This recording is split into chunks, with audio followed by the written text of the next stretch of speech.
G. We talking sports, so I call what I see. I love the fans like they part of my team. I love the fans like they part of my team.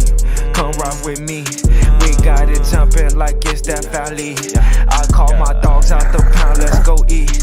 Turn on the fan at it, let's have a debate. Who really hold down the southeast from state to state? What team hungry gon' eat everything up off they plate? Who the next one that's really gon' step up and be great? Yeah, the FANATTIC, the fanatic where we keep it OG. We talking sports, so I call what I see. I love the fans like they part of my team. Yeah, part of my team. I love the fans like they part of my team. Yeah, part of my team. I love the fans like they part of my team. Yeah. Welcome into the Fanatic Sports Channel for sports fans by sports fans. It's your boy Coach I. All right, man, we in here for another episode of Inside the Locker Room presented by the Tailgate Kings.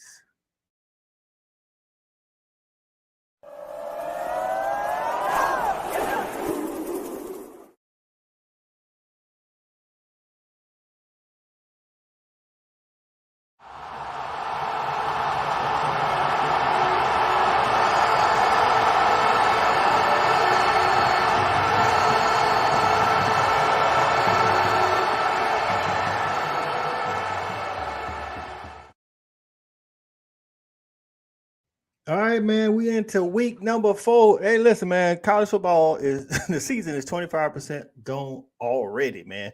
But without further ado, man, let's go ahead and bring in our panel, man. You already know who up first. Y'all know y'all get in here early so y'all can see him because he bring all the energy. We're talking about Erik Robinson, former DB at UGA.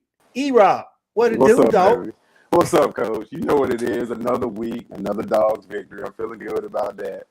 Hey, listen, I think I speak for all Dog Nation when I say we beat the hell out of them. But I think we all a little sad that we let that damn barbecue chicken get in our end zone. You know what I'm saying? I think we're a little, even though we beat the hell out of them, I think we're a little upset about that. Now, I do want to go back to last week. I came off a little aggressive in the intro. You know what I'm saying? Because I was feeling attacked by the media that is social because people was upset that we got, we moved up to number 1. Yeah. This week, I checked the media that is social. And I think everybody has come to grips that we are the best team in the nation right now. It's not me. It's not, we are. That's just where we at. Hey, and if you feel some way about it, come see about us. We ain't hard to find. That's right, E-Rob. Good as usual, man. Hey, next up, the bat, man. We got, one of the tight ends in the long line of tight ends at UGA. UGA has become TEU. You know what I'm saying? Go. We got my guy, Jevaris Johnson. JV, what it do, baby? What's up, V? Hey, I'm giving y'all some of that good guy hand rub. Y'all saw my guy.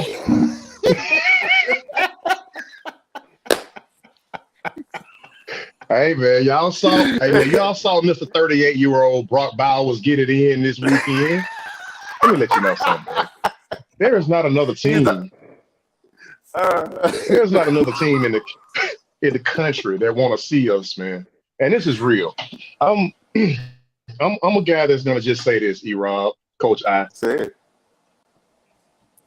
Show me my opponent, whoever it is, wherever it's at. Show me my opponent. The dog's gonna show up. Everybody's like E-Rob said, come on to our side. They don't come on to the red side and realize that we for real. We ain't no one lick lollipops right here, baby. I told you, it take a whole bunch of licks to get to the inside center of that good old lollipop. Let's go, Dog Nation. Let's go. Hey, there it is, man. There it is. Hey, man. Next up, the Batman. My man had some technical difficulties last week, but we got my guy, former wide receiver at the University of Georgia. We ain't no one lick lollipop. What it do, baby? Hey, man, I'm not going to even try to follow those guys up, man. We number 1. If you don't like it, that's a problem you got. But I'm excited to be here back in the locker room with the fellas talking about these dogs, number 1 team in the nation.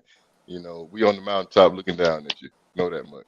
There it is. There it is. Hey, one of his fellow wide receivers and the guy I call the 2-sport athlete of the crew. Even though E-Rob did play baseball, we got my guy. We don't even acknowledge baseball on this show. We don't talk about that. Yeah, Parker, Shawty, Parker. What's going on, Shawty? Fellas, what's happening? What's happening? I hope everybody doing all right. Shout it. Happy for another win, another victory, man. Another one down. It's another week. I'm ready for all the smoke. Let's go. Let's get it. That's right. Let's Coming go. here. Hey, business trip. That's how Shawty attack it, man. Hey, last but not least, the coolest fan in the land. We talking about Cool Cal. What it is, baby? What it do, baby? Flex. What it There do? you go. Number one team in the land, baby. What's happening? What's happening? But for real though, man, y'all intros, man, with dynamite. I ain't gonna take too much time. You know, it's hard to follow with you guys, man. I'm ready to get this dog talk in, and let's just keep moving on to next week and getting better. That's right, man. And before we get to the dolls in the chat, man, we got a special show for y'all today. We got two guests today. First guest up on the show, man. She always first up in the chat. She always supported number one. We talking about Dog Fan, Dog Bay on her other show. Sports Bay. That's my. Let me get it right. We talking about Shelby McDonald. What's going on, Shelby? Let's go. What's Hey, up, Shelby?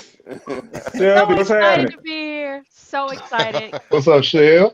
Good to see you. On YouTube. Shelby an OG. Yes, I Shelby, agree. we're glad to have you. First lady of the show. First lady of the show. First Best lady of the dog show. show. Period. First lady of the show.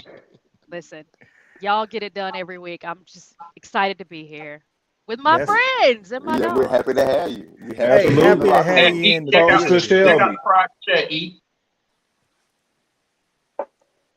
I think Thad wants you to. I think he said your My audio.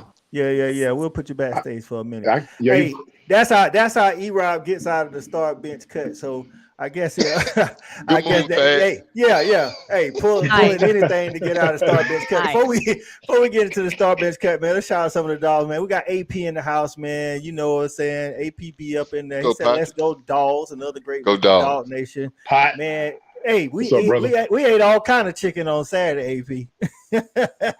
Fried, grilled, fricassee. That's right. We got Trevor's in the Parmesan. building. What's going on, Trevor's? All right. T-Pain. We got Stat Guy coming back to get his medicine. Good game for the Dogs on Saturday. Yes, you did take it on the chin. Pause. That But was awkward. it So what Took happened to it right on Spencer the Rattler? beat. You were talking a lot of trash about Spencer Rattler. he What happened? was, and we got a little something special for the Stat Guy coming up when we do the South Carolina recap, man. But let's see, we're gonna get out of here. We're gonna leave Shelby on for that start bench cut. We're gonna leave Cool Cal on. And CA, man, you drew the short straw this week, man. We're gonna do that start bench cut. Start bench cut. We expanding our options a little bit to the SEC and not just UGA. So we doing edge rushers. And looks like somebody got to put some quarters in. Somebody else got cut. Hey, he got cut. That means hey, next man up, Stan. Hey, next man up. Better put that quarter in, CA. That's right. That's he get ready. So he'll stay ready. So you have to get ready. So we got David Pollock, Jadeveon Clowney, and Alex Brown from Florida, man. We're talking about some of the best edge rushers in the SEC ever and in college football, man. So we're gonna let the first lady of the show start off. Shelby, what's going on? Who you starting? Who you benching? And who you cutting? This hurts. This hurts. I'm gonna go ahead and say it. I have to start Jadeveon Clowney Ooh, yeah, that hurts. because I love to see him play. Not that I liked him, but I enjoy watching him play. Okay. David Pollock, and the reason I'm benching him is personal because he never picks Georgia to win. So just gonna say it. He never picks Georgia to win. You're not starting on my team. And I will always cut a Gator. Gator's not on my team. Hey, I'm just gonna be honest. good enough. You're reason not on for my me. team if you're a Gator. Good enough reason for me. Cool Cal, how you following that up, man? Who you starting, who you benching, and who you cutting? Okay, well, Shelby, spoken like a true lady. That was great. I'm gonna be honest with you. The starting person on this one was probably the easiest one that I've had. It's Pollock. It's Pollock. Pollock was one of the most dominant defensive players I've seen in the SEC, all the way back to being a kid. Pollock brought it every year. It seemed like I want to see what first team All-American 3 years in a row. 3 in a row. 3 years in a row, two-time defensive player of the year in the SEC. Pollard was dominant. He showed up every week, week in and week out. So he's starting. That was an easy one for me.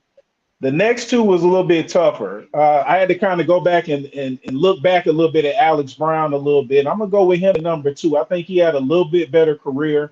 I think Clowney is the one that is cut because I think he had the one really great year. He had the great play, but I don't think he had the career that those other two guys had. Yeah, I'm with that. All right, Thad, what you got, dog? Who you starting, who you benching, and who you cutting? Well, for me, like I say, this was kind of easy for me as well. I'm gonna go with the most decorated player in my opinion. Like Calvin said, I'm gonna go with Pollard. To me, he was the most dominant and most decorated player out of the 3. And plus, he's a Bulldog, so it's hard not to start him there. And secondly, I'm just keeping this contained to their college careers. I'm going to go with Alex Brown. He was another stud who was very dominant on a very good team. And I'm going to bench Clowney because his 2 Ps never matched up, meaning he never played up to his potential. You know what I mean? He was a player that was based off potential. He had the one good year, but other than that, he was never a dominant force in my opinion. So I'm going to bench Clowney. Hey, I'm with that too. I would start Pollard, man, and then Alex Brown. Alex Brown actually, Pollard, I want to say all time, he third in the like top 5 all time in sacks for career, and then Alex Brown is actually in the top 10. I think Clowney had the most ability, but he would never outside of that 1 year. Right. He was kind of so, and I need you to show up for me, man. So I hate to put the gator over the chicken, but it is what it is. He projected well more than any of the other guys in this category. I mean, he had the size, he had all the measurables, but it just never went on film. He never put it on tape. That's right. That's right, man. Right. So it don't do no good to have Jordan on your team if Jordan ain't playing. So let's see who else getting in here. We got Chris. Is that Chris Johnson? Say go Dogs. Okay, we up in here. Stat guy. The Gamecocks definitely knew about David Pollack, man. So all right, man. We're gonna move on to let's get some people back up in here. CA is back. He look like he paid his bill a little bit. I got the money right. CA, you straight on quarters on deck. That's right. All right. So we're gonna while we waiting on our other guest, man, he getting things ready, man. We're gonna get JV, E-Rob and CA take on this, man. Who y'all starting, who y'all benching, and who y'all cutting? Go ahead, E-Rob. Man, you know what? I was really shocked that you guys put Alex Brown up that high. So it made me go take a look. Yeah, he was because I was gonna cut him, but he was a baller. I mean, of course, we got to go with David Pollack. I mean, this dude here he wrecked games. He just totally took over games from the defensive end position. So, I mean, what else can you say about that? He's decorated. He did it all. And then, so I put Alex Brown at the and it's just, it's crazy that I'm going to cut Clowney because I thought that he was just, and when you guys talk about it, he was more potential. How you say that? What can I say? I mean, what Dad said he never leveled up to his 2 Ps. Yeah, hey, that's dope right there. But I'm gonna steal that. But his P's didn't add up, Henry. All right. That's why he cut. All right. What about you, CA, man? What you got on it, dog? Coach, I'm gonna have to go ahead and just throw you under the bus, man. I feel like this might be one of your worst start bench cuts. It's obvious to me. It's obvious to me. I'm not going outside of the program in any regard, man. You got David Pollack gonna wear that number 1 spot. You know, if we're doing it, it really doesn't matter how you're doing it. Numbers, looks, who played, who got the most snaps. Pollack was 1,000% for the Dogs. Y'all act like y'all don't remember. Alex Brown was a problem. I was out there. He gave us work. And the number 2 spot, that's his. And Clowney, we have already mentioned, the potential, the height, all of that. It didn't add up, baby. You look good on paper. You had a great season, it was built like it, but I think his health hindered his development, especially in the long run. But it is what it is, Coach. We need better than this, Coach. This ain't competitive, if you ask me. Hey, man, it was a blowout early, man. It was hard to stay focused. JP, what you got on it? Hey man, well I'm gonna give y'all a little different take on this because I'm not gonna go against anybody who picked David Pollock to start because David Pollock, and first of all, we put Mr. in front of his name. That man was Mr. Hell raising David Pollock. He raised hell in the SEC. He took no prisoners. I've really never seen a guy as relentless as him. So we all know that he starts, but I'm gonna give you a little bit of different take because while CA was on the field with Alex Brown, I lined up across from Alex Brown. And let me just let you know what this guy was built like. Okay, man, have you ever seen those ramps that'll sit up on the side of a mountain for an 18-wheeler when they're out of control? And an 18-wheeler had hit it and it kind of digs into all of that gravel and that dirt, and you see what's left over? That's what Alex Brown used to leave behind him, including 1 or 2 times that I was sitting in that pile of debris. The man was respectfully. Hey, look, I'm telling you, that man was an absolute animal. Like when he was kind of country strong. And I give you one. I give you one story real quick, Coach. And I ain't gonna steal the show, but one quick story. So we were down there in Jacksonville, man, playing against, of course, Florida. They ranked higher than us and everything. At this point, the game is close because it's just starting, right? And so the play call came out of the huddle, and it was a sweep. Now, anybody who knows football knows that it's kind of hard to run a sweep in a wide 9. So I'm going into thinking, damn, I know Quincy finna audible to this 34 lead. Quincy didn't audible to 34 lead. I count on you, dog. So I come off the ball. Hey, you know what? I come off the ball cussing. What in the bleep, bleep, bleep is this bleep, bleep, bleep doing? He's finna get me blowed up. And he hiked that ball. I promise you. You got blown. Understand that man probably drug me back about 15 yards because he was in a wide 9, attacking my outside shoulder. My chin strap was messed up. My face mask was almost broke. It's a bad play call. Yeah, he was. Bad play call. Extreme bad. Salute. Bad judge. Quincy LaVon Carter did me like that. And I'm going to, just to end that whole segment, Coach, I'm going to have to go with Quincy LaVon Carter did to me. But I'm going to have to cut Jadeveon Clowney for everything that everybody said, man, because the guy, he looked good getting off the bus. The guy had a great year. He had one of the most influential plays that you'll see for the rest of your life against Michigan. But at the end of the day, he didn't have the impact to me that these other two had over the longevity of their careers. That's right. That's right. All right, man. I'm gonna put y'all backstage for a little bit right quick. We got a little something special for our guy, Stat Guy. Listen, man, when the opposition come in, try to come and take over our live, man, and talk trash and then get the beat down, we got to give them a little something special. So hold on to what you got. We got something special for our guy, Stat Guy, the South Carolina, delusional South Carolina fan, that is. All right.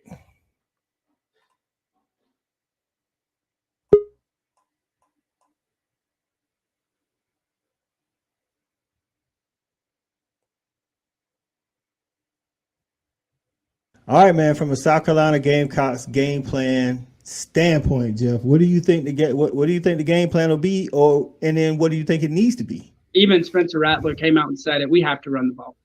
We have to run the ball.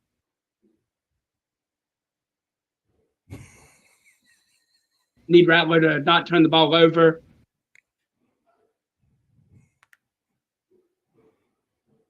And then we need to be able to get some pressure on Stetson and not just let him stand back there and pick us apart.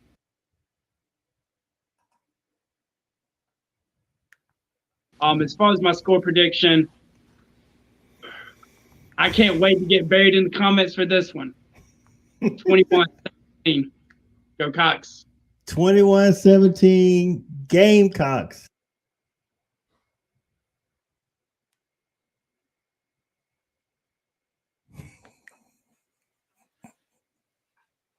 So we got Jeffrey Gold, delusional South Carolina fan, and that Gold Dog. Give me that Gold Dogs. Gold Dogs. Sick 'em.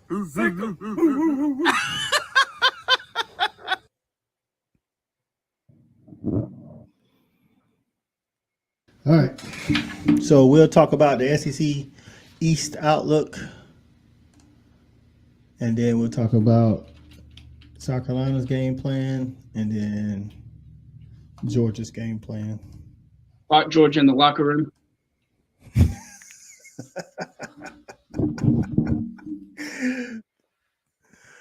All right, Stat Guy, you in here. You took your medicine, man. But now let's get back on with the show, man. Our special guest is in the house, man.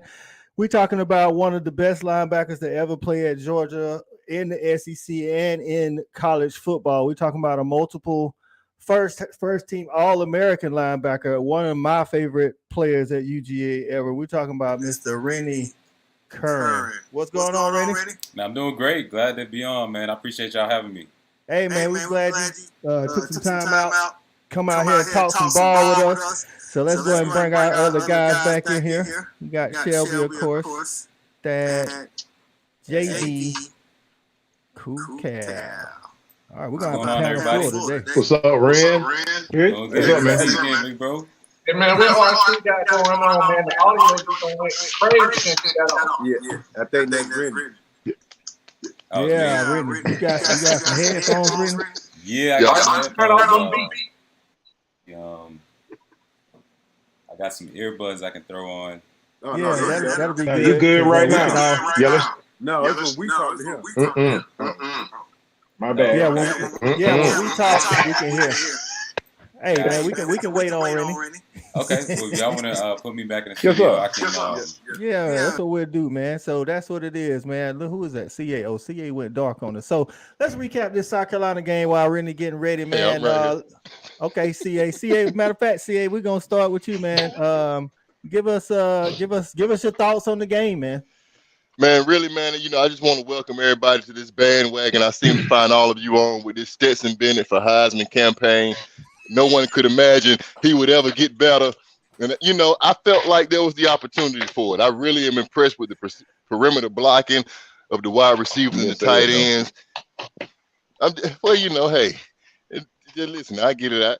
And at the same time, the defense continues to mature. So, I want to continue to see how we develop, especially in the front seven. I like to play my young linebackers, but overall, nothing to complain about, I just got a phone call from a South Carolina legend, Corey Bridges, interrupted me on the show. And, he just got money he owed me. So I'm still collecting. He's gonna pick up for that money. He gonna pick up. Yeah, I got, that's why I'm off now, fellas. I got to return that call. That's important. It's what we hear. So, I'm pleased with Coach Monken and go Dogs, man. I want to see more of it. That's right. Shelby, give us your thoughts on how we destroyed the chickens down there in Columbia. It was great. I mean, I'm mad that they scored. I know it was the end of the game. That's not the point. I wanted them not to score. But Stetson for Heisman. But then again, Brock Bowers for Heisman. So I'm not sure. Maybe 2 Heismans. I don't know. But definitely Stetson for the Heisman. I mean, he was great as always. I have to give some love to Lad McConkey, though. I don't know if y'all saw him blocking. That's true. Yeah. But he was out of control. He was everywhere, and he just played magnificent all game. I hate that he didn't get his touchdown, but I just love his game. I love the fact that he plays with a chip on his shoulder because he wasn't recruited. Nobody offered him a scholarship. Nobody. He was a no-star, and he is delivering every game. Yes, we talk about Brock Bowers, but Lad McConkey is my dude. I loved it. Again, I wish we hadn't scored. I wish I hadn't scored. But it was garbage. I think we had all freshmen out there. So. Hey, I'm with you. I ain't want them to score either. We got a defensive genius here. So how'd you feel about that last touchdown, Rennie? Oh man, of course it's always bad when that team gets a last minute score like that, especially with the standard that's been established. The seniors, Nolan Smith, like they all are infused with that just culture of dominance, and it's amazing to see just what they've been able to put together these last couple of years. I don't think we'll ever see a defense as dominant as last year. But at the same time, I mean, they've continued to build. And one of the things that I love most about this defense is, and just what Kirby has done as a whole, is he's building depth, right? Like when I was playing, I mean, in years around that time, it was a lot of, you saw the same guys out there. You saw a lot of stats, among different players. But right now it's defense by committee. So I think it was Nolan Smith who said that whoever's in there is a starter. So it's that next man up mentality. And Kirby's smart for this because we all know that transfer portal is open, right? Yeah. So players can leave at any time. So I think he's doing this as a way to retain and recruit players to let them know that, hey, if you come here, you're going to get some snaps. You're going to get on the field. And so that's what I love most about this defense. Even though they scored, the fact that we had, it wasn't our starting defense, obviously, but we had some young guys out there. They had the opportunity to make some mistakes. And that's going to help us down the line in the future. There's injuries, there's different things that happen. So, yeah, a lot of good things are happening along with making those plays. Man, I want to ask you one question before we move on to the rest of the panel. So with Nakobe and Roquan, it kind of took them to their junior year to really blossom. I'm seeing signs from number 2, Smile Munden, that's letting like this dude, like who knows, at the end of the season, this dude might be clicking like that. What you think it is about him that's got him clicking so fast?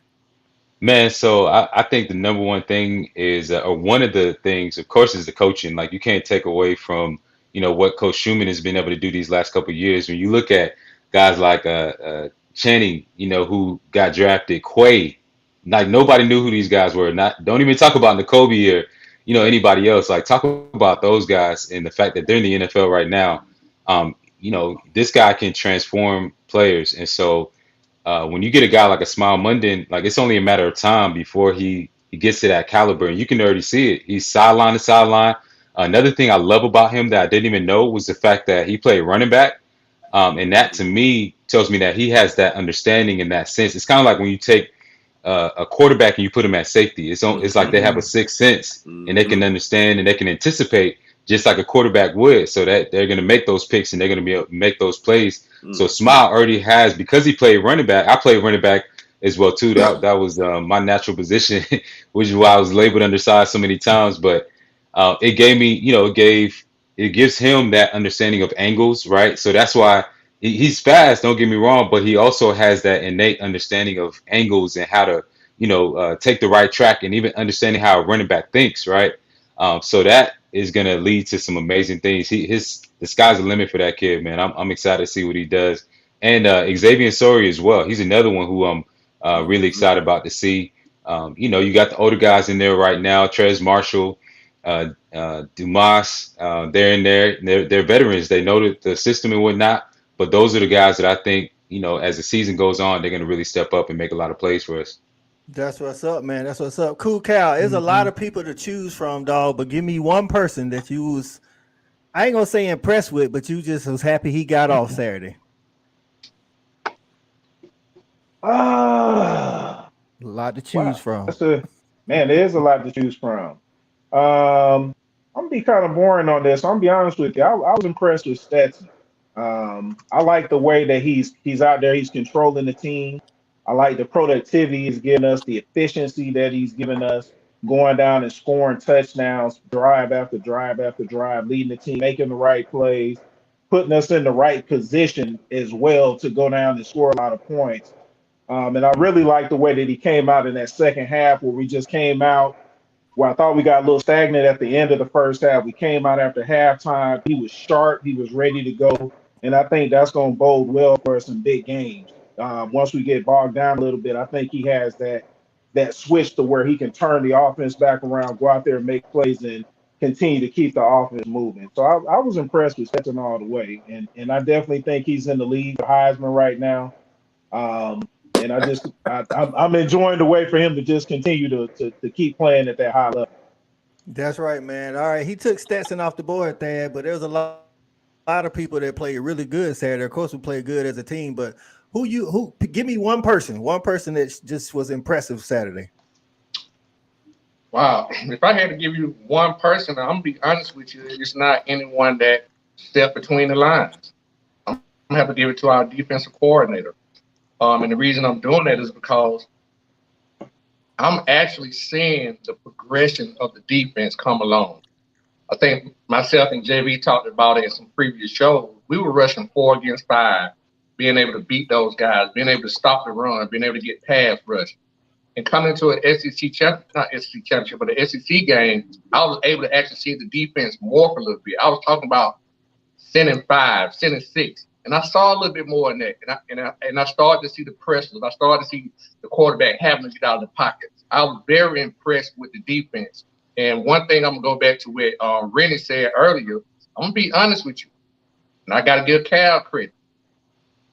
We might be better defensively. We don't have the names. We don't have that cachet with the names yet. But statistically, we are better than we were last year at this point. So we do have an opportunity to be better. I think we're a more balanced team. So we could be better than we were last year. We definitely could be better. E-Rob, I've been telling people last year in 2021, we was built from the front to the back. Now we built from the back to the front, man. So going off of what Thad said, man, tell me somebody in that secondary, man, you liking right now. Coach, boy, you teed me up perfect because this was the dude I was going. That's what I was going anyway. But you put it on the tee for your boy. If my back held up, I'd probably send about 300. But anyway, my dude, this dude right here, his P's is adding up like a mug. You hear me? And he only been on campus about 6 months. Malachi freaking Starks. The boy is a star. I'm telling you, we might be better on defense this year because look, I'm looking at us. People are barely able to score on us, and we're not playing anywhere near as good as we can possibly play. Like Rennie said, there are guys. Well, first of all, you don't even know the names of the dudes that are starting for us right now. So there are guys behind them that you definitely don't know their names, and believe me, you don't want none. And by the time we get 6, 7 games in, if you don't catch us before then, boy, it's going to be, rough sledding. So I'm throwing flowers to Malachi Starks. I'm throwing flowers to the defensive coordinators. I'm throwing flowers to the offensive coordinators. I'm throwing flowers to Coach Smart. But we are a juggernaut, and baby, I'm just happy to be on the ride. Period. That's right, man. All right, CA, man. Like I said, man, we got a lot of people we can shout out, man. But give me one, man. Somebody that's like, I don't know, consistent improvement, whatever it is. Just tell me somebody you liking right now on that team. You know what? You a million guys to choose from. I'm gonna go with one of the other obvious guys in Brock Bowers because I was impressed with his first 2 games to stay engaged, to allow the game to come to him. And then when you do have the opportunity to put your foot on the team's neck and take advantage of it, to not allow any opportunity to pass, I'm extremely impressed with how he goes about his work. And that's a great example to have when you have so much talent in the room and on the team overall. So looking at the entirety of the offense, I liked a lot of what I saw. But if I had to pick one right now with everyone else already being mentioned, I'm going to go ahead and shout out the tight ends before JV does. All right, JV, man, what you got? He already done took your tight end role, so you can't go there. That's what we doing, huh, CA? That's what we doing, baby. Because I'm teed up to go right in on it. But I tell you what I'm gonna do. I'm gonna talk about one negative from this game that I saw that must be addressed. It must be addressed before we get too far into the season, and that's going to be my guy Brock Bowers' hairline. I need to get that shave clean to the bald scalp. Leave that man alone. I need let him live. I need you to pull. I need him to pull some of that Kelsey out. Pull some of that Kelsey low to the skull. Let's get it, because there's absolutely nothing else that I can point out that needs to be adjusted on this team, man. This team, when E-Rob says that we can possibly be better on defense, we are not possibly. I think we are better because we don't have right now that fear of the back end. And when you don't have that fear of the back end, that allows you to do a whole lot up front. And to Thad's point, we've already seen realistically what we do when we bring 1 linebacker, maybe 2 linebackers. When you don't have that fear and you have a guy like Kelly Ringo who's doing his thing on one side of the ball, then you have Malachi Starks who's covering up the back end of the other side of the field, and you have Smith who's back there patrolling, just being a real I can't think of a word or a name, but a meerkat just popping up and taking the ball, just popping up and playing some defense. Man, we are really. He went meerkat. I couldn't think of enough, fellas. I apologize. Oh God! I ain't have nothing, man. Hey, I ain't have nothing. A meerkat. That's all I had. But look, all right, bro. You know how they pop out of holes, snap something, they jump back in. But that's all I can think of, man. We just really dominate right now. I don't have nothing else to really say. We are running it back. There we go. We are running it back. That's all I got. That's all I can think of. We are running it back. We said a lot of positivity, man, but I'm pretty sure Kirby can find some chinks in the armor, because if not, he wouldn't be the coach that he is. So let's talk about that defense. I want to give Shelby and Rennie a chance and everybody else, but so we get a lot of pressures, and I heard somebody put on Twitter say at the end of the year, man, we might lead the nation in pressures and be last in sacks. What you think? I'm gonna give both of y'all a chance.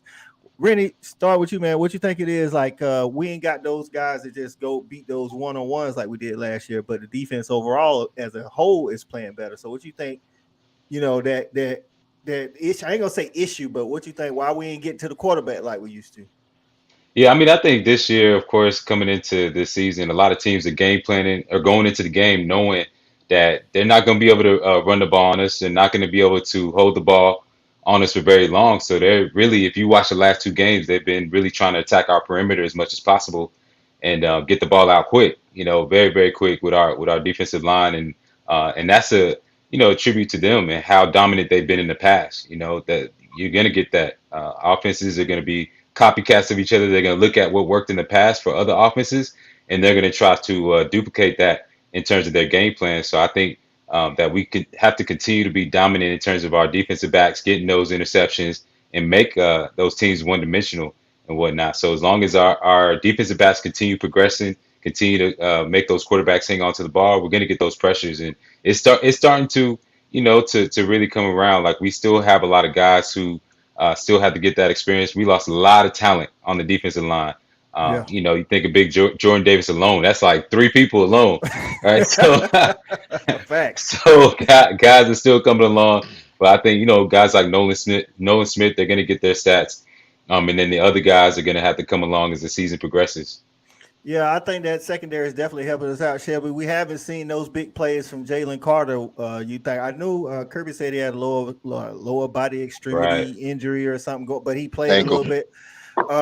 What you think it is like with him? Like, he just because more people game planning for him, or what you think it is? So here's the thing. I'm a big defense person. Like, I love sacks. Love it. I love it when you push a quarterback on the ground.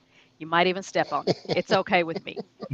But when you hurry the quarterback, they start to hear footsteps before you even get there. And then all of a sudden, you saw it with Spencer Rattler on Saturday. He was throwing. I was like, who are you throwing to? I had, even the cameraman couldn't figure out who he was throwing to a couple of times. He started hearing footsteps because they had hit him. So even though we might not get a sack, when you put a good hit on a quarterback, that changes the time in their head. So, yeah, we might not get all the sacks. It may not be a great, we might not get that. Again, Jordan Davis was three people, and we don't have Nakobe Dean. But we do have the fact that they are getting off the ball, and they are reaching the quarterback. It's just that he's throwing it so fast because they don't want to get hit. Because if somebody, you get hit enough, the time in your head, all of a sudden, 5 seconds goes to 2. Yeah. That clock is faster. I definitely think that's the case. So, Cool Cal, we was all-time great defense last year. You know what I'm saying? We lost 8 to the draft, 5 in the first round. Do you think, as it stands right now, I mean, because we said statistically, Dad pointed that out, we are better than we were last year. Do you think this defense is better than last year's? It's hard to say because we only got 3 game sample size. But what I will say is, the defense is a little bit different. I think that this year, we may have a lot more turnovers than we've had in the past. I think Mhm. instead of having the big stats and all of that, I think that we may have more turnovers because we have better defensive backs. They seem like we have a little bit more ball hawks back there, and I think that that'll be a stat that says, "My this defense is great." Versus, like we said, we're a little bit better with the back seven than we are the front seven last year. So I think that that's going to be a stat at the end of the season that I think is going to determine how great this defense is going to be. Because after 3 games, if we, in a game where we play Sanford and we get we had no sacks in that game, I just don't think we're going to be a big sack team this year. And that's okay because we're giving up 10 points in 3 games. And at the end of the day, that's the stat that really matters. How many points are we giving up a game? So I think this defense is a little bit different. I think we tackle well, and I think we're going to be able to create a lot more turnovers. So, I'll say right now, maybe no, but at the end of the season, we just kind of have to see how it plays out. Because 3 games is not a lot of sample size to go against 14 games. I got you, man. And the way we playing, man, is looking like really easy, man. So you guys all played at the highest level, man. And I just want y'all to talk about how do we stay. I mean, I know Kirby do what he do, but how we stay off of the rat poison. You know what I'm saying? Because Saturday's game, it looked so easy, it was scary. You know what I'm saying? It's like we just do what we want when we want, regardless of who on the field. So Thad, how we stand away from the rat poison, man? Once again, man, Kirby, the baseline has been set. I don't, with the way we're recruiting, the way we have facilities, the way we're doing things from top to bottom, meaning the head man down, I don't see us going back no time soon. And, I hate to say it, I don't want to say we're a carbon copy, but we have taken a lot from Alabama, and it's proven and it's showing. I just don't see Kirby, and JB has alluded to it in the past. I just don't see Kirby in his preparations and the way that he runs his program, allowing these guys to, read the newspaper clippings or read the red and black and get too excited. He has a way to do whatever he's doing throughout the week to get these guys grounded and be ready. So with that being said, it's all steam forward. I don't see us taking a step back. Hey, I'm with that, but CA, you was on Stetson. You was at least willing to be with Stetson all last year before some of us was. Now they talking about Stetson for Heisman. You know what I'm saying? I mean, and the numbers are definitely there. I think there's only like 2 quarterbacks, that's in the race that's got more yards than him, and he's got better stats than him in other categories. How does Stetson stay grounded and not start, trying to make it? Listen, the play against Oregon was nice, but we don't need that kind of play all the time. So how does he stay grounded? Well, the biggest fear we have is complacency. And I don't feel like that's going to be an issue because of a few things. I mean, we haven't been on the mountaintop long. This team experienced a great deal of success last season, but we got a lot of young guys that want that success for themselves. So I don't feel like us walking into any game is going to be an issue because they understand every Saturday, they have a job to do. This is no longer, it's not about having fun. You only have fun when you win, and it's a certain way to win these ball games. So I'm looking at, the team overall. I don't think complacency is going to be an issue just because we're young in this run and we still have a lot to prove. As far as Stetson is concerned, his reason for not being complacent is double folded, if you ask me. Number one, he's getting money right now, and you can't mess that up. I mean, that's just the truth of the matter. That's a starting quarterback at the University of Georgia, defending national champion. Call it what you want. The checks are cashing every month. Aside from that, people have asked me what would be better. And Coach, I think you brought it up, and I'm pulling the trigger early. What was Stetson? What would be better for Stetson, to win another Natty or to win a Heisman? Shout out Cool Cal. Shout out to Cool Cal. Yep. Cal, let me go ahead and I'm gonna jump that gun on that one. In my opinion, there is no difference because regardless if he accomplishes either one, you're a legend, baby. You're a legend. Neither is greater. Yeah, you can diversify and go with the Heisman, but the only way for Stetson to win the Heisman, he gonna have to guide me to a title again. It's gonna have to be on his back. Now I know that award goes out before the game, but I'm just saying I felt like there is no give in that. So I'm looking forward to him try. But yeah, I'm extremely pleased with it. I think complacency is something Kirby has built in to where this team won't be impacted by that because last year is done, and it's about what you can do right now. And I expect the same from Stetson. That was a good question posed by Cal, man. Rennie, what you thinking? Listen, you can block it out and focus during the game, but when you're not in the game, you see the clippings, you see people talking. Stetson, Cal posed a question. Do you think he wants to win a Natty or the Heisman more if he had to choose? Man, say about Stetson is he should at this point be where he's at. This is a grown man. You know, he's 24 years old. Hurts right now for the Philadelphia Eagles is also 24 years old. You know, just to put that in perspective, like the amount of reps, the amount of knowledge this man has, and that gap, right? Bryce Young, 21 years old. Right. You know, and I had to go and look at the age because he's been there for so long. Like, man, and traveled, been to different places. He should be on that level of a coach, you know, at this point, because that age difference at the college level, especially, y'all can think about how young and immature we were at 18, and then how much more mature we became at 19, and then 20, and then by the time, you know, I left as a junior, still was a child, but I was 21, 22 years old. But that growth, man, is huge. So I can't imagine if I stayed 24 years old, how much in depth I would understand schemes and, you know, the defenses and how coordinators think and all those things that I wanted to get answered. So he should be dominating from my perspective. But, you know, I definitely think when it comes to just not eating the rat poison, not losing that complacency, starts with the leadership. We all that's what it comes down to. That peer. Kirby has done a great job of just really staying on, holding them accountable, especially the leaders, like calling them out. I've been at practices where Kirby's like, "Hey, out, you know, do your own thing." Like he really puts it on these guys to hold each other accountable and to maintain that standard. And then I also consider them not being complacent, man. It's like I think Thad said it before, but they've already been to that mountaintop, man. They know what it looks like. They know what that standard requires. So, like when you get to that nice hotel, you drive a certain type of car, right? You get to that level, you can't go. You know, if you got a luxury car, you can't go back to, you know, the manual. Quavo. Right? Yeah. Yeah. No more Quavo. Can't go back. No more Quavo.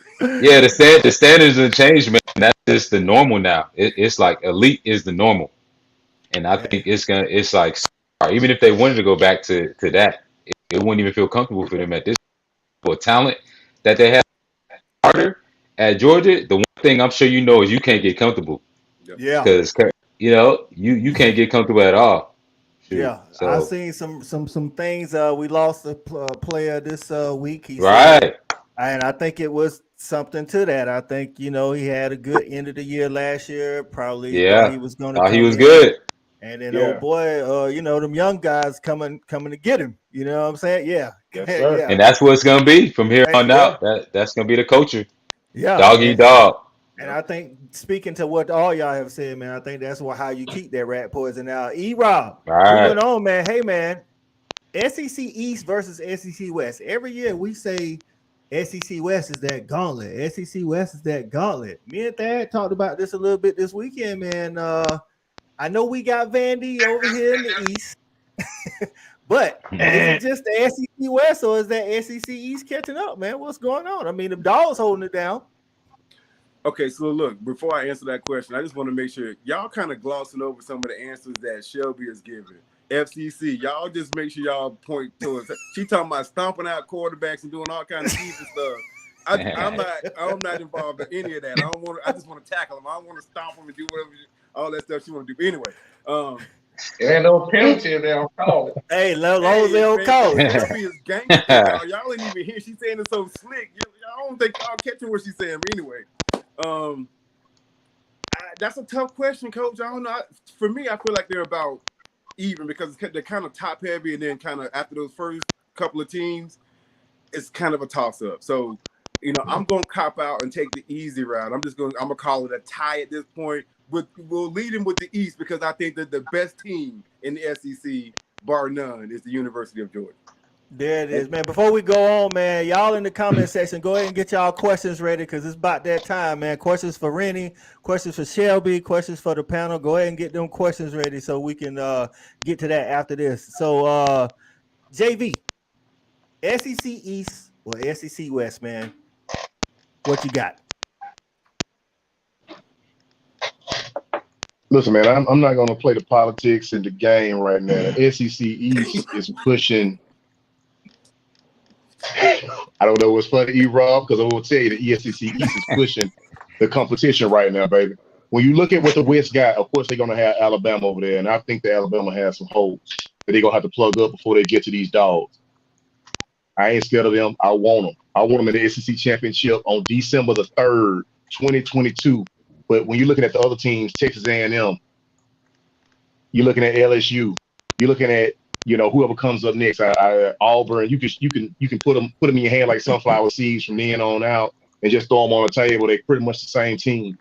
We ain't worried about those teams. I think we have more depth when it comes to teams that can and will finish in the top 10 at the end of the year on the east side of the ball. We're talking about Kentucky, man. Kentucky is a formidable team. They're playing some really good ball. Those guys went down to the Swamp, and realistically, if not for a few plays that Florida pulled off, I think that game would have been a little worse.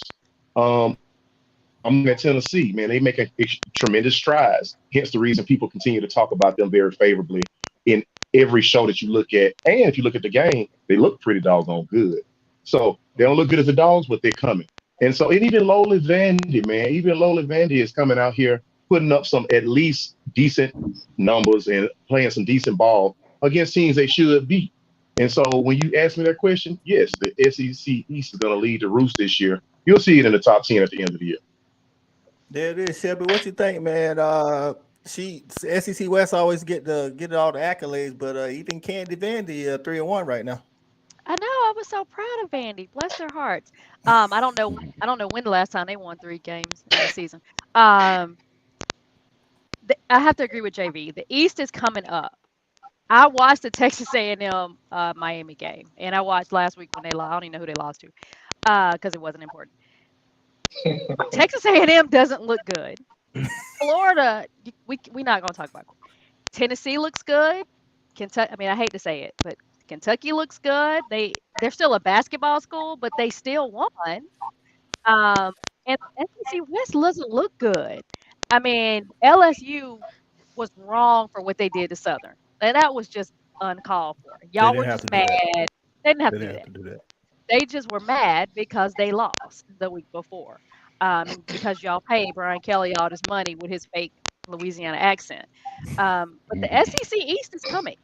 Yes, we're the national championship. I know Alabama don't want to talk about it, but we're the reigning champions.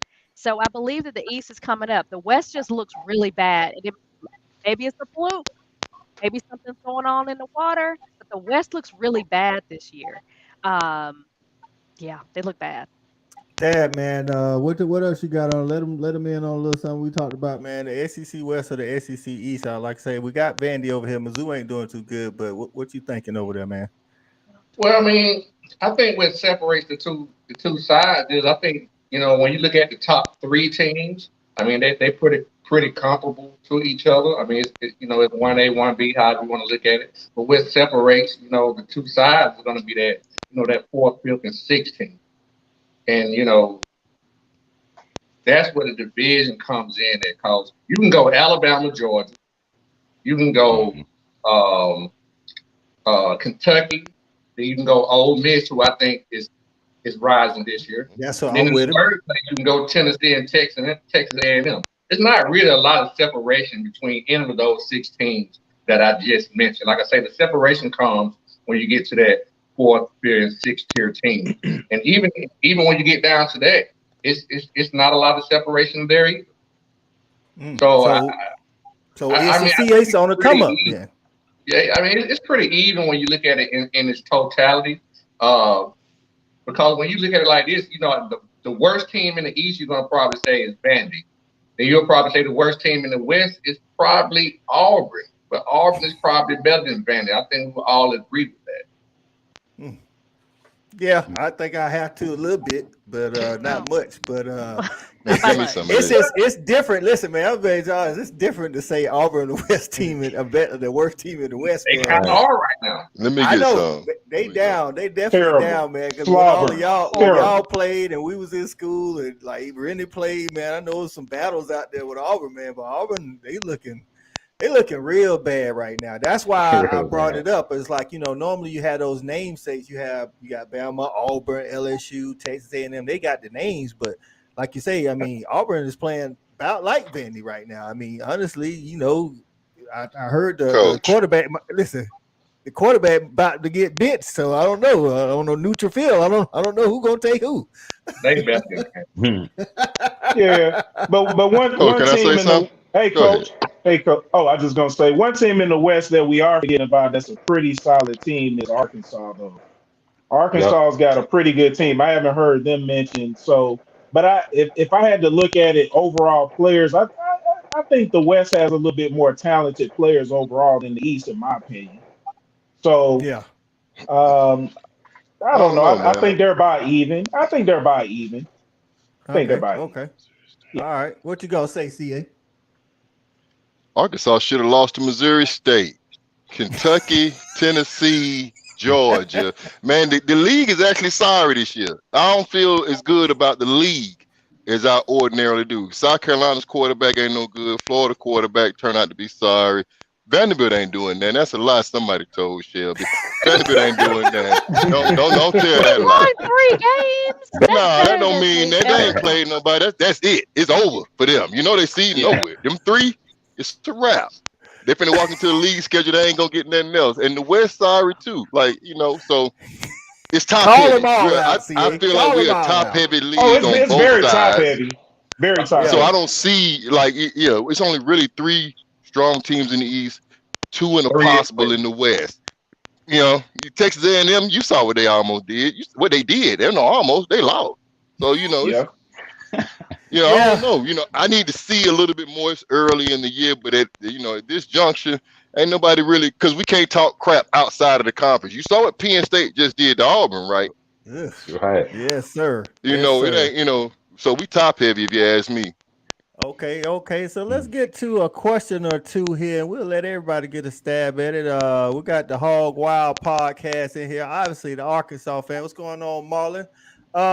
He said when Texas and OU come into the conference, if we stay in 2 divisions, who would we want in our division as dogs? Would we want Texas or OU? Shelby, do you have a preference? I Hell really don't no. have a preference. I mean, it's kind of, you can flip a coin. I guess Oklahoma. They could be Vandy .2. I don't know. Gangster. It don't really matter. Dad, what you thinking, dog? Do you have a preference? No, I'm a roll with Shelby on this. It really doesn't matter. You can flip a coin on neither one of them play defense, so it really don't matter. It really don't matter. On that, I'd be on that. If I had to just be very, very analytical, I probably would say Oklahoma only because Texas is closer and they can make a bigger dent in recruiting just off of geographic location. Yep.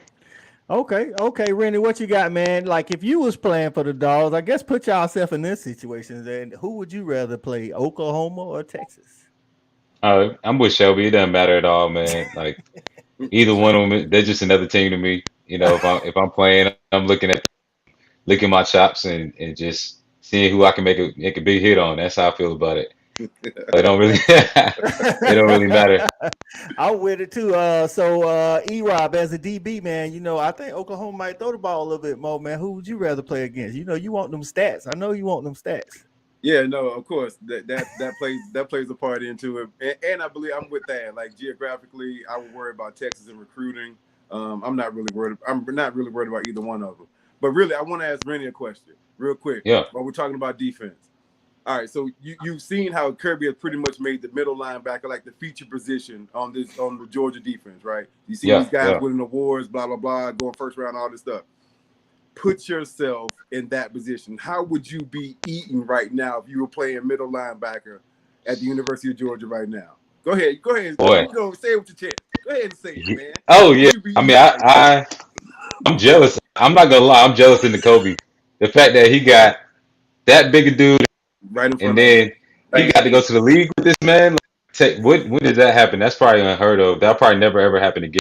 Yeah. Two guys that played, defense together, also playing in the NFL together. Crazy. And so for me, especially last year, to have that type of range, just to be able to move freely, untouched. Every once in a while, you may have to deal with an offensive lineman, but overall, he's up by guys or Jalen Carter. Man, I'm loving that. Yeah. I had good. I'm not gonna lie. I had Geno Atkins in front of me, one of the top defensive linemen. I had a solid crew, but yeah, Jordan is just a different animal. That's a human. So yeah, this that's a human wall. It don't get much no better than that. That's Just right, knowing man. that, Before we get to our next panel question, we're gonna let Thad go ahead and ask his traditional question. Thad, go ahead with your question. Okay, RC, Randy, this is for you. Yeah. I asked all the guys that come on the show the same question. So my question to you is this. We were all studs coming out of high school, no matter how many stars you had, you used the man coming out of high school. But when you got to Georgia, granted you changed position, but when you got to Georgia, at what point and what player made you say, hey man, I gotta get my shit together. I gotta get in the playbook. I gotta get in the weight room. I gotta run whatever I need to do. What player made you want to prove on your game?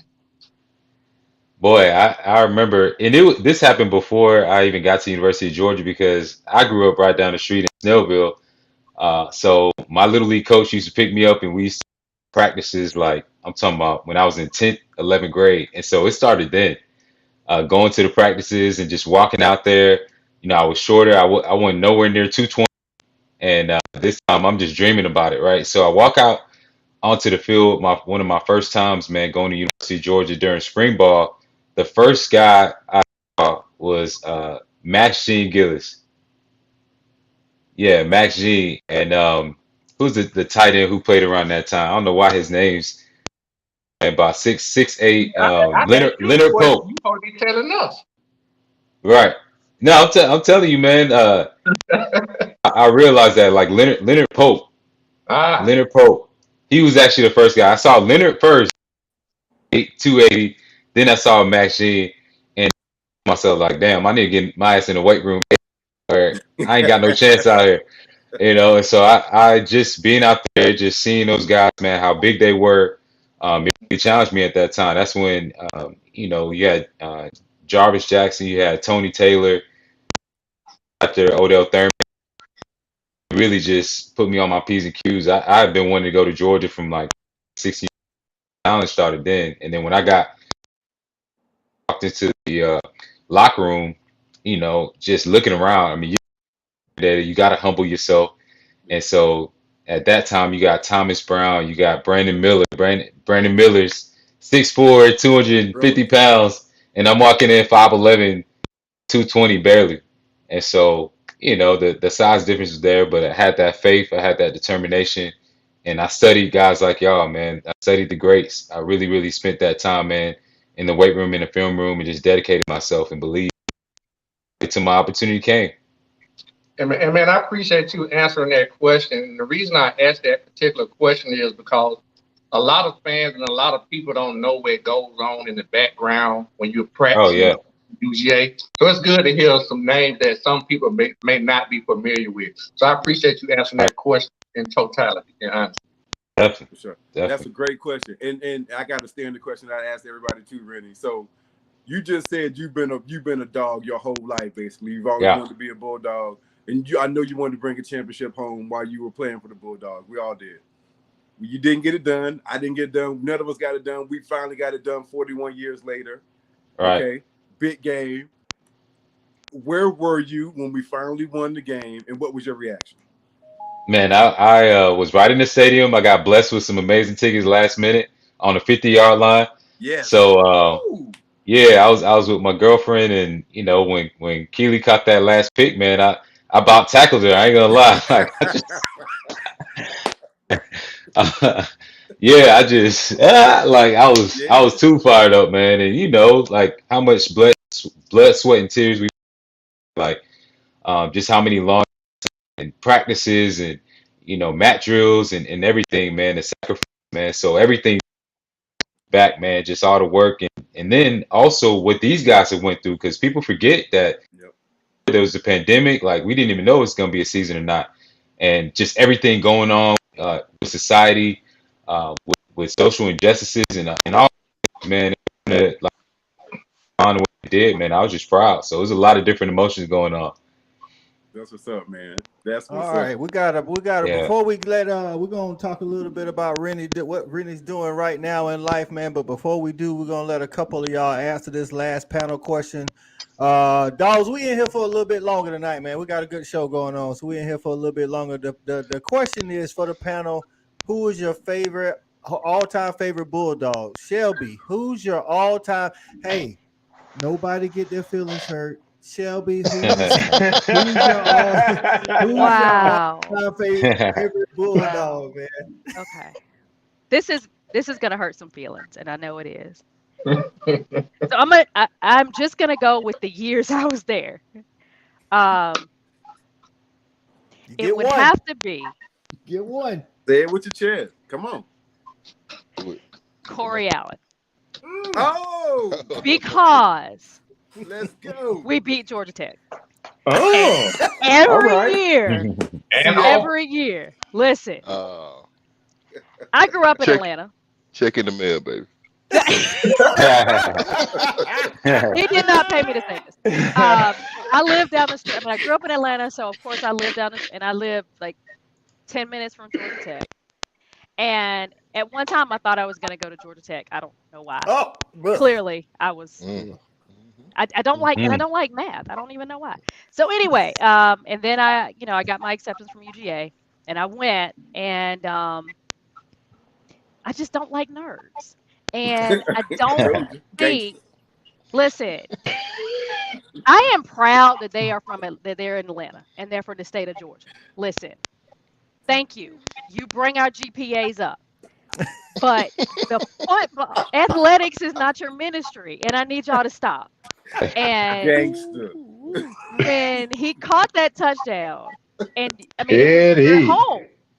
We were home for Thanksgiving. And we were about to lose, and I was like, "We cannot lose to Georgia Tech. I can't go over on spring.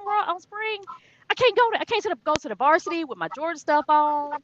I can't talk trash for a year." And Corey caught the touchdown. So I'm only going for the 4 years I was there. So it has to be Corey. There it is. Thank you, Shelby. I appreciate that. All right. CA, since she say you her favorite all-time Bulldog, who's your favorite all-time Bulldog? Oh, we shaking the tree tonight. Look at that. I can't believe you know what, man? I'm gonna go down the road. I'm gonna go unexpected myself, to be honest with you. I grew up watching the Dogs. I've been a fan way before I had a chance to play between the hedges like most of us, man. But I'm gonna be honest with you, man. I really enjoyed watching 19 play. My roommate Hines Ward was a joy to watch because I learned a lot. I learned a lot about work. I learned a lot about sacrifice. And I really enjoyed seeing that progression to go from an also ran to an asset to an advantage was something I had a chance to really participate in and take note of and see what it takes when someone is really hell bent on a specific goal. So, man, I want to shout out my homeboy. It's been a while since we spoke, but to see him go through that process, to see the end result, and to know what he went through to get that was one of the things I had a chance to admire the most. There it is. All right, Thad, who's your all-time favorite Bulldog? Man, I hate when you ask me a question. We played the same position, man. But I have to kind of echo what he said because as much as as an athlete or whatever I thought that I was, I have to give kudos to Hines Ward. and the work ethic that he had, no matter what he did. I mean, I have to be honest with you. I may not be 100% accurate, but I've never really saw this guy drop a ball. And that really, really impressed me in practice every day, all day. And just another shout out to one of y'all other brothers who impressed me. And I wish I could have told him this a long time ago. But Robert Edwards, those two guys would made me say, hey, get your shit together. You got to get in this playbook. You got to get in this weight room. You got to work out whatever need to be shouted. You got to get better if you want to get on the field. So Hines Ward and Robert Edwards were two guys that really impressed me as athletes when I first got to Georgia. There it is. Cool Cal. Who's your favorite all-time Bulldog? Panel, don't get mad if he picked one of y'all and the other ones ain't included.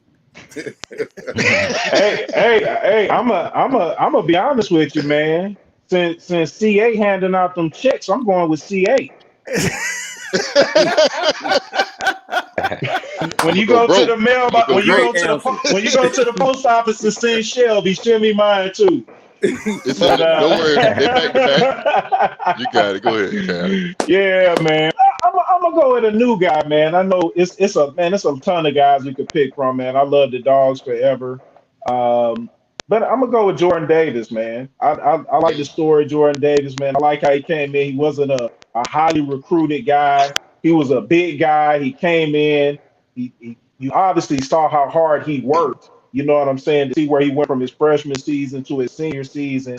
I like the work that he put in, man. He kind of epitomizes to me what the program is about. You know what I'm saying? As far as hard work, putting in that effort, and just really meeting goals. So I'm gonna go with Jordan Davis, man. I'm gonna go with him. There's a lot of other guys obviously I could have picked, but I'm gonna go with him. There it is. All right, JV, who's your favorite all-time Bulldog? And you can't pick Brock Bowers. Man, you know what? You know what? I wasn't gonna pick Brock Bowers, but I'm gonna tell you what. I'm gonna throw out two quick names, and I'm gonna touch base on my all-time favorite, man. One is Thomas Davis. I just love watching that guy play defense. I could never figure out how I've never seen him go backwards on a tackle. And I think that he was the epitome of literally relentlessness and heart. Another guy was Champ Bailey, because I came in, seeing this guy, do everything on the football field, absolutely brilliantly, and one of the best athletes I ever seen in my life, man. But my absolute favorite Bulldog, and I am gonna have to take this thing back to the tight end room a little bit. I'm gonna have to shout out my guy Rennie McMichael, man. I'm gonna have to go with Rennie McMichael. I'm gonna tell you why. The reason why I want Rennie McMichael, man, because we are tight end university. Don't let nobody even put that in dispute. We had lost two of the best tight ends that have come through UGA with LB and Jermaine Wiggins. Just putting it out there, man. And so coming into that year, I wanted to start. But nothing sharpens iron like iron. And after I passed out at that 300 yard shuttle drill, and I came back, every play that I would see Randy make, and best believe Randy came in wanting to do his thing too. We were competitors on the same team for the same position at that point in time, but we became brothers through that process, man. I don't think we've ever cheered. I've never had somebody cheer me on as much as Randy cheered me on to make plays, and vice versa. And it was just one of those brotherhoods that was born out of competition. So because of that, I tell him all the time, I didn't want to be behind you, and you didn't want to be behind me. So they had to put both of us on the field at the same time. And for that, I always have thanked him for pushing me to be the best I could be at that moment in time. So Rennie McMichael was my favorite tight end of all time. Georgia player of all time. There it is. E-Rob, who's your favorite dog of all time? All right, so it looks like we're going with dogs that we can touch. And this name has already been mentioned, but my favorite dog is Robert Edwards. That was my roommate when I first got to Georgia. And what a lot of people don't know is I was recruited, way highly recruited than Robert. Robert was like one of the last people that gave a Way. scholarship to. People don't know that. He was one, you know what I'm saying? He was one of the last people that got a scholarship in our class. Before you knew it, Robert was one of the only dudes playing as a true freshman. Then you look up 2 years later, he started at a damn different position. Then you look up a year later, he's a first-round draft pick at a totally different position. This guy is an unbelievable athlete. You talk about just determination of work ethic, and I hate that I have to say that because I'm gonna see him. I'm gonna have to hit it from him, but I'm gonna have to go ahead and give him his flowers, man. He's probably one of the best athletes that I've seen and been able to kind of be around and just be around. So, Robert Evans. That is. All right, Rennie, you up the bat, dog. Who's your favorite Bulldog? What you got, of all Rennie? time? Man, so you took Let's get mine. Plenty of guys I got to pay homage to. For me, you got, Odell Thurman, Tony Taylor, like I mentioned before. So many guys, man, linebackers that came before me. Thomas Davis was my guy, man. Like when I first got to UGA after my freshman year, he reached out to me and invited me up to Carolina. My first game was watching him play. And then after that, man, at this time, man, so I didn't know that he shared the experience of becoming a young father, and showed me the ropes, man. He not only invited me up, but blessed me, man, slid me a couple dollars. Just looked out, man, and gave me Oh, he advice. recruit. Man, Oh, recruit. yeah, man. Well, this was when I was 30. This is going into my sophomore year. Yeah, this this is going into my Recruit. sophomore year at UGA. Just like Oh, really you a showed me player with by that. then. Yeah, I was a player. Yeah, so I know, right? Hey, they getting NILs now. It's all good. We can talk about it now. Yeah, he gave me the handshake. Yeah, he gave me the handshake. I say it loud with my chest. So, and I needed that too. I was like, bro, thank you. And so, but yeah, just looked out, man, and it really showed me what that brotherhood was all about beyond just my teammates. That lineage and that brotherhood, and the fact that I was part of a fraternity, and for that, man, I forever, man, he do, and the fact that, man, resilience, like you talking about somebody who came back from 3 ACL, Yes. just amazing career, amazing person, gave back to the community, and I looked at guys like him for not only what they did on the field, but he's one of my all-time favorite dogs. That's what's up, man. All y'all dope. had some good answers, man. All Great question. DGDs, man. I will take a stab at this a little bit different. My all-time favorite replaced my first-time favorite. My first favorite was Mr. Corey Allen because Wow. I played football in high school. I wasn't athletic. I wasn't fast. I ran good routes. I had good hands, and I could block. I played wide receiver. Don't know about that, coach. Listen, I used to watch You was a CA tight laying end. folk out. Listen, I took pride in blocking, and CA took pride in blocking as well. So I was like, I can get down with that dude right there. Plus, Hey, man. I was at school when Dogs made history, and CA was a part of that history by catching the pass against Auburn to send us into overtime, the first overtime. So I could go home. I'm from South Carolina, man. At that time, a lot of things happening, dog. So I'm like, hey, I go to Georgia, dog. We're making history out here. You know what I'm saying? But he was replaced by AJ Green because AJ Green is from South Carolina, and AJ Green was a dog on that field, just like CA. Just like all of y'all, man, and I had to stand up for South Carolina when I can. So Respect that. I'm gonna have to go with AJ Green, man. All right, I want to take this time, man, to let Rennie talk about some stuff that he's doing off the field. Rennie, you want to take it from here, dog?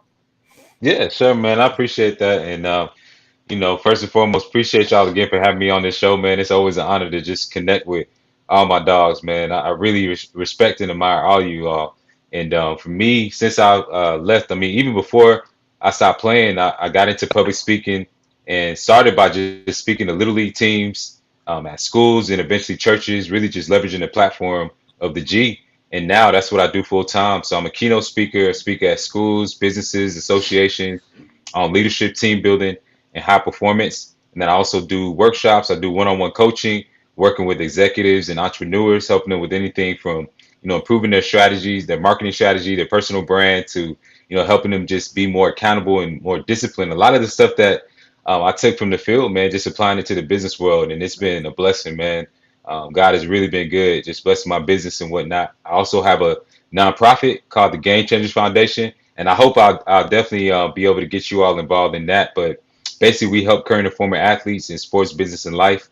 And so we have a lot of former athletes who are going out doing free camps, also doing team visits where we're going out motivating young athletes. We got a one-on-one mentorship program we'll be launching.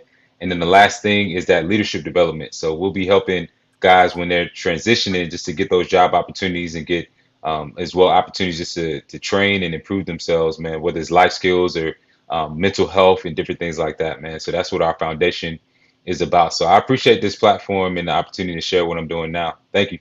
No problem, man. We see you. Is that your Twitter handle, Rennie Curran? Let people know how they can find you publicly if they want to, get involved with some of the things that you're doing. Yeah, definitely. Easiest way is through either my Twitter, my Instagram is just at Rennie Curran, and then also my website, renniecurran.com. Yeah. That's what's up, man. I'm pretty sure all the people that you help, and we do appreciate what you do. We appreciate you coming out, taking some time to be with the dogs, man. You always welcome back on the show, man. Anybody else got anything before we get up out of here? I got some of y'all. Go ahead, CA. Let me. All right, y'all know it now.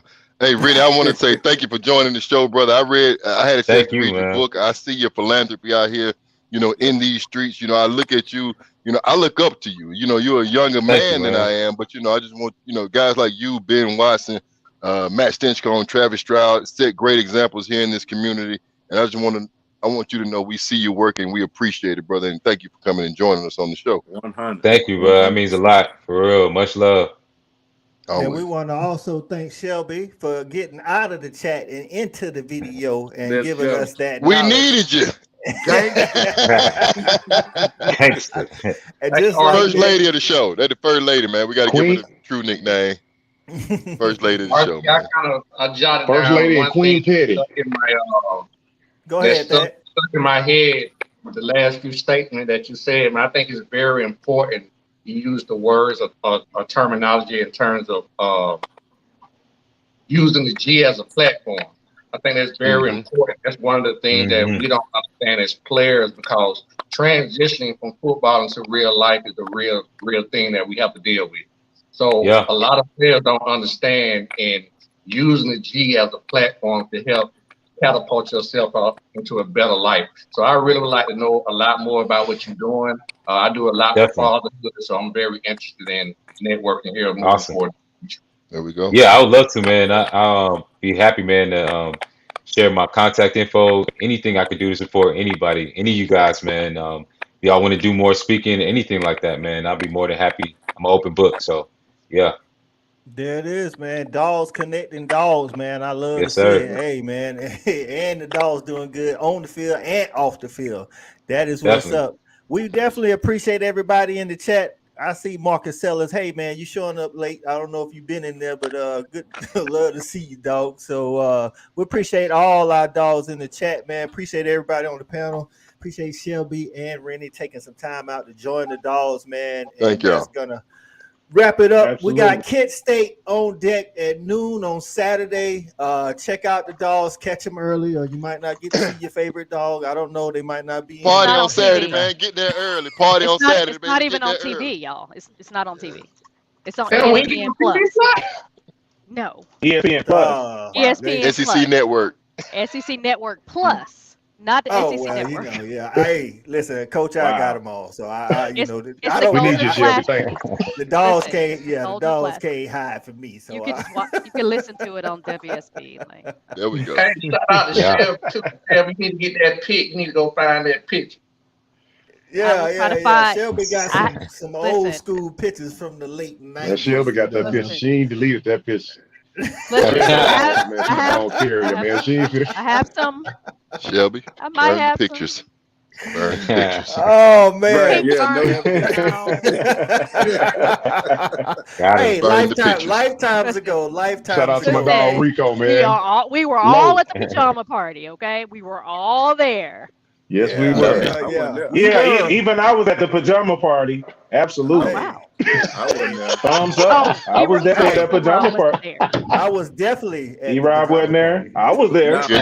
We're going on the rails, coach. Save me. All right. Before we turn this thing into inside the locker room after dark.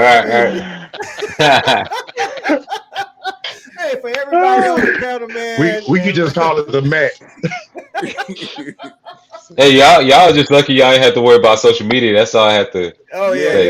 You're right. Hallelujah. You're right. Right. We had to develop Facebook our came out with Listen, we had to develop our pictures. That's right. Hey, man, y'all lucky.